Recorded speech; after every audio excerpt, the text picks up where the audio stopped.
একটি সংবাদপত্রের ছোট্ট একটি খবরের শিরোনাম। অশ্লীল পোশাকে আধা সরকারি বিদ্যালয়ের শিক্ষিকা, অভিভাবকদের মধ্যে চাঞ্চল্য। সমগ্র খবরটা পড়ার প্রয়োজন নেই, শিরোনামটুকুই যথেষ্ট বাঙালির বৈঠকি আড্ডার জন্য। ক্রমাগত রসাতলের দিকে এগিয়ে যাওয়া দেশকে নিয়ে চিন্তিত হওয়ার জন্য এটাই যথেষ্ট। হানিমুন থেকে ফিরে স্কুলে ঢোকার মুহূর্তেই অস্বস্তিটা টের পেয়েছিল বর্ষা। পরিচিত স্কুলটা কেমন যেন অন্যরকম লাগতে শুরু করেছিল। প্রথমে সে কিছুই বুঝতে পারেনি, কিন্তু বোমটা ফাটল স্টাফ রুমে ঢুকতেই। বর্ষাকে দরজায় দেখেই বিগত 2 বছরের পরিচিত সহকর্মীদের মধ্যে কীরকম একটা গুজগুজ ফুসফুস শুরু হয়ে গেল। ভুরু কুঁচকে গেল বর্ষার। তবুও নিজেকে যথাসম্ভব স্বাভাবিক রেখে পাশে বসে থাকা সহকর্মী বৃন্দাকে বলার চেষ্টা করল, "কী গো, ভালো আছো?" "হ্যাঁ রে, তুই তো দিব্যি আছিস জানি।" হাসল বর্ষা। ধরে নিল নতুন বিয়ে হয়েছে তার, সেই অর্থে বৃন্দা বলেছে কথাটা।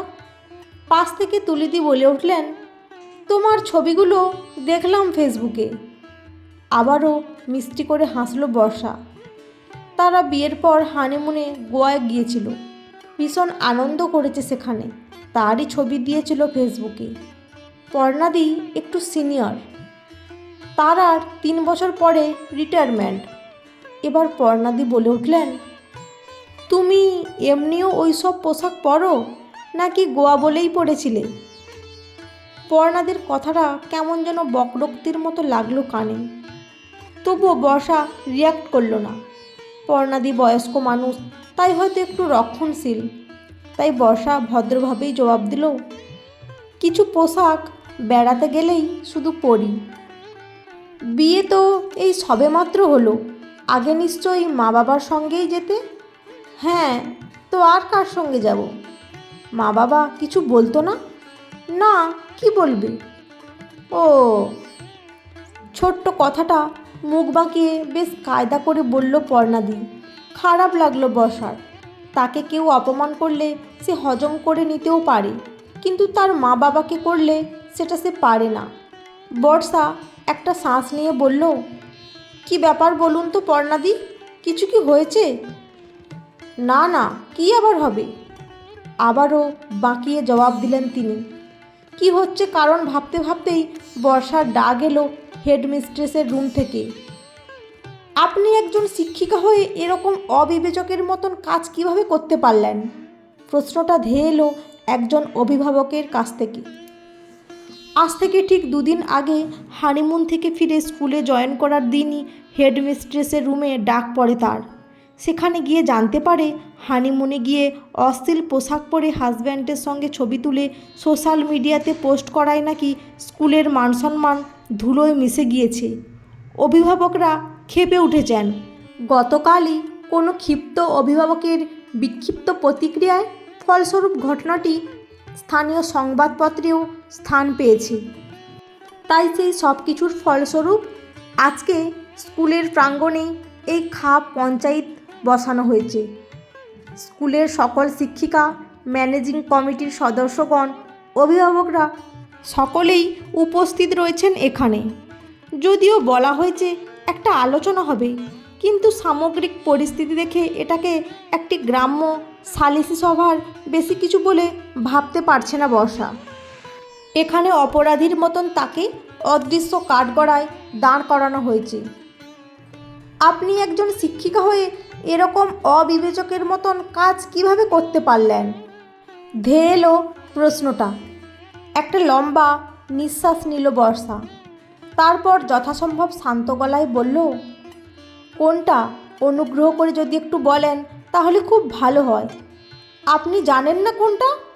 গম্ভীর গলায় প্রশ্ন করলেন ম্যানেজিং কমিটির এক সদস্য।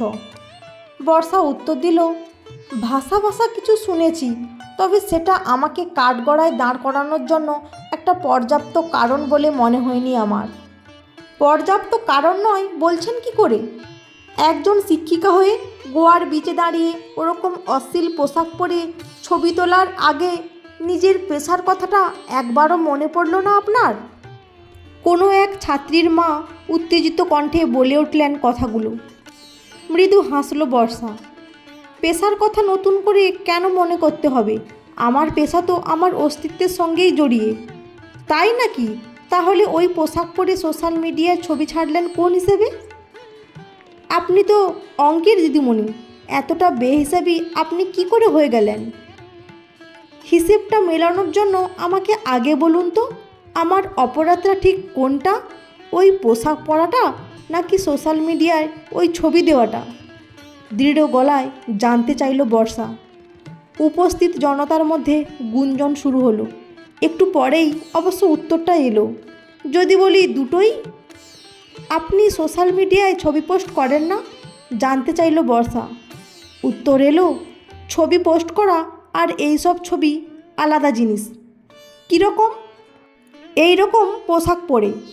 তাহলে বলছেন এরকম পোশাক আমি পরতেই পারি, কিন্তু সেই ছবি দেওয়া চলবে না, তাই তো? একজন শিক্ষিকা হয়ে হট প্যান্ট পরার রুচি কি করে হয়? একজন শিক্ষক, ডাক্তার ইত্যাদি হয়ে মদ্যপান ও ধূম্রপানের রুচি কি করে হয়? এবার পাল্টা প্রশ্ন ছুড়ে দিল বর্ষা। জবাব এলো সহজেই। কথা ঘোরাবেন না। এটাকে কথা ঘোরানো নয়, যুক্তি দেওয়া বলে। বিচার সভা বসলেই যুক্তি তর্ক থাকবেই। প্রাসঙ্গিক যুক্তি দিন। সেটাই তো দিচ্ছি। একজন শিক্ষক ও ডাক্তার জানেন মদ্যপান ও ধূম্রপান স্বাস্থ্যের পক্ষে ক্ষতিকর, তাও তারা অভ্যেস ছাড়তে পারেন না। আমি তো একটা পোশাক পরেছি মাত্র, এতে কারোর তো কোনো ক্ষতি হওয়ার নেই। ক্ষতি হওয়ার নেই? আপনাকে ওই পোশাকে আপনার ছাত্রীরা দেখেছে, তাদের মধ্যে এর কী প্রভাব পড়বে? আমার মতে কোনো প্রভাব পড়বে না। বাহ, চমৎকার! একজন শিক্ষিকার থেকেই তো ওরা শেখে। তাই যদি বলেন, তাহলে তো আমাদের প্রত্যেকের জীবনের প্রথম শিক্ষিকা আমাদের মা। আমাদের মায়েরা যাই পোশাক পরে তার প্রভাব তো সবার আগে পড়বে আমাদের মধ্যে। নিজেদের পোশাক সম্বন্ধে আপনারা নিজেরাই অবহিত, তাই তার কথা বর্ণনা করে আমি সময়ের অপচয় করব না। আপনি বারবার কথা ঘোরাচ্ছেন। শিক্ষিকার ব্যাপারটা আলাদা। সত্যিই তো তাই। শিক্ষিকাদের ব্যাপারে হাইকোর্ট, সুপ্রিম কোর্টের নির্দেশও কিছু নয়। শিক্ষিকাদের সবসময় অন্যদের মন জুগিয়ে চলতে হয়। কে কি বলবে না বলবে তা ভাবতে হয়। 2010 সালে হাইকোর্টের নির্দেশে শিক্ষিকারা চাইলেই সালোয়ার কামিজ পরে স্কুলে আসতে পারেন।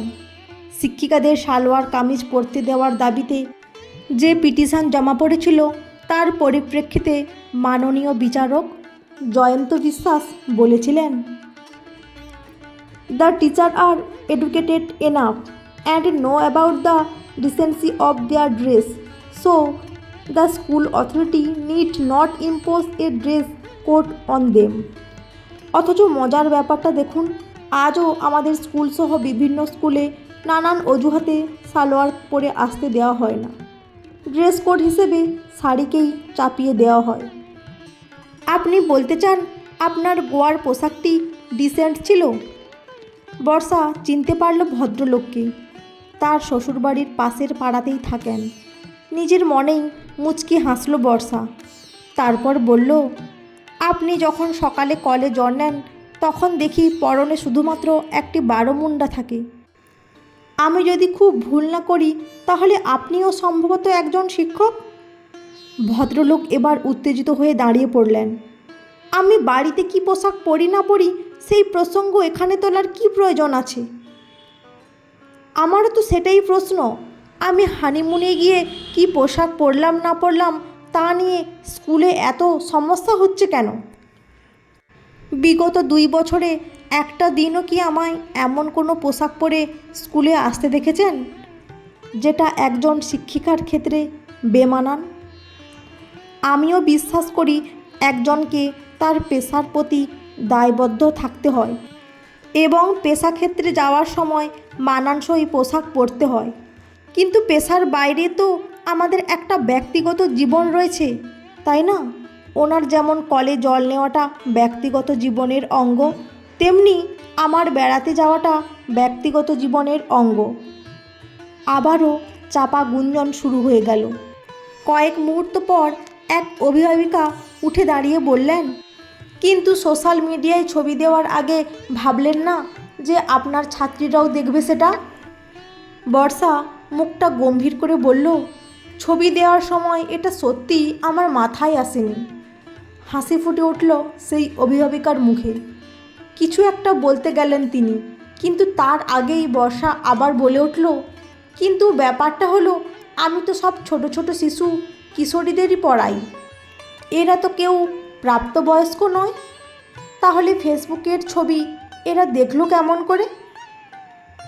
আজকালকার বাচ্চারা অনেক অ্যাডভান্স, ফোনের সব ঘ্যাতঘোত জানে। কিন্তু ওদের ফোনটা তো আমি দিইনি, ফোনের সব ঘ্যাতঘোতও আমি শেখাইনি।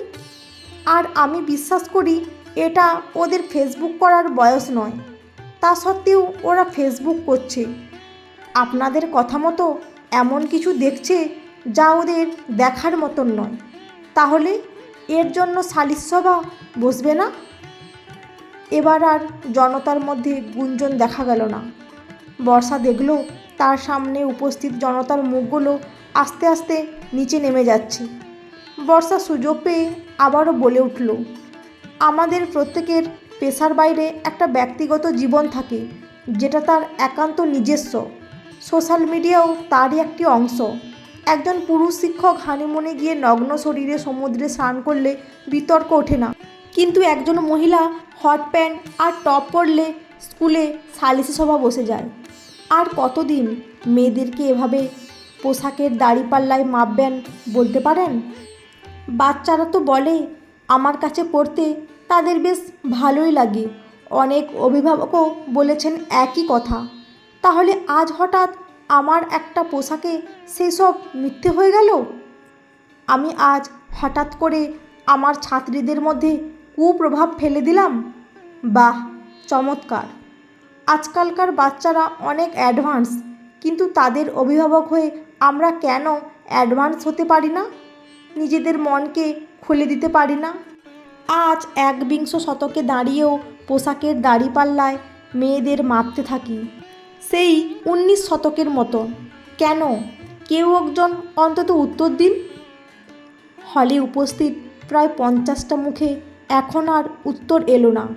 বর্ষা চুপ করার সঙ্গে সঙ্গে ঘর জুড়ে নেমে এলো পিন পড়ার মতন নিস্তব্ধতা। এরপর সবাই ধীরে ধীরে সেখান থেকে ভিড় কমাতে শুরু করলেন। বন্ধুরা, আজকের গল্পটি কেমন লাগলো? যদি ভালো লেগে থাকে অবশ্যই একটি লাইক দিয়ে চ্যানেলটি সাবস্ক্রাইব করে পাশে থাকবেন। অসংখ্য ধন্যবাদ।